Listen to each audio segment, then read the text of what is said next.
शिक्षण सबसे अधिक प्रभावी होता है जब ए. विद्यार्थी विषय में रुचि लेते हैं। बी. शिक्षण को विषय का गहन ज्ञान हो।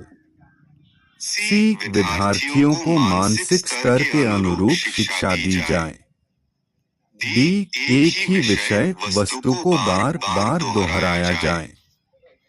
दो. शिक्षण और अधिक प्रभावी हो सकता है यदि ए. छात्रों को स्वयं कार्य करने की स्वायत्तता दिया जाए। बी. छात्र अधिगम शिक्षण द्वारा निर्देशित एवं नियंत्रित हो। सी. शिक्षक तथ्यों की व्याख्या करने में केंद्रीय भूमिका निभाए। डी. शिक्षण अधिगम को निर्देशित करे। 3. प्राथमिक विद्यालयों के बालकों के लिए निम्न में किसे बेहतर मानते हैं? ए. वीडियो अनुरूपण। बी. प्रदर्शन। सी. स्वयं के द्वारा किया गया अनुभव। डी. इनमें से सभी। 4. बच्चों की रुचि बनाए रखने के लिए आप कौन सी विधि का चयन करेंगे? एक. बच्चों को पढ़कर आने को कहेंगे और प्रश्न पूछेंगे। बी. स्वयं गतिविधि करेंगे तथा बच्चों को बताएंगे। सी. आप गतिविधि में बच्चों को शामिल करेंगे। डी. बच्चों को स्वयं गतिविधि दसने के लिए देंगे। 5. शिक्षण अधिगम प्रक्रिया को प्रारंभ करने से पहले एक कुशल अध्यापक को क्या करना चाहिए? ए. छात्रों को दंडित करना चाहिए। बी. चुटकुले सुनाने चाहिए। सी. अधिगम परिस्थितियां उत्पन्न करनी चाहिए। डी. आराम करना चाहिए।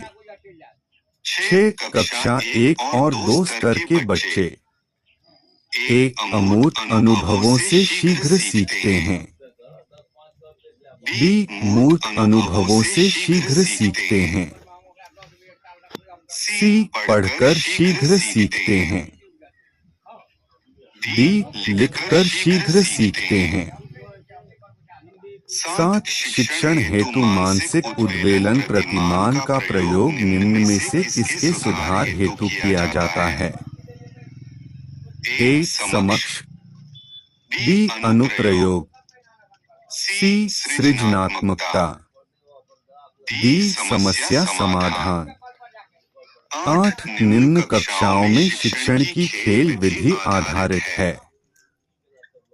ए. शारीरिक शिक्षा कार्यक्रमों के सिद्धांत पर। बी. शिक्षण की विधियों के सिद्धांत पर। सी. विकास एवं वृद्धि के मनोवैज्ञानिक सिद्धांत पर।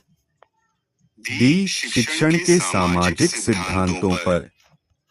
9. बालक विविध प्रकार से सीखते हैं। ए. शिक्षण के भाषण द्वारा। बी. प्रयोग द्वारा, विवेचन द्वारा, प्रश्न पूछकर, क्रिया करके तथा चिंतन करके। सी. शिक्षण द्वारा निर्देशित नियंत्रित पाठ्य पुस्तक आधारित शिक्षण द्वारा। डी. उपरोक्त में से कोई नहीं। 10 को अनुप्रेरित शिक्षण के एक संकेत के रूप में विवेचित किया जाता है। ए. कक्षा में अधिकतम उपस्थिति। बी. शिक्षक द्वारा दिया जाया उपचारात्मक कार्य। सी. विद्यार्थियों द्वारा प्रश्न पूछना। डी. कक्षा में पूर्ण नीरसता।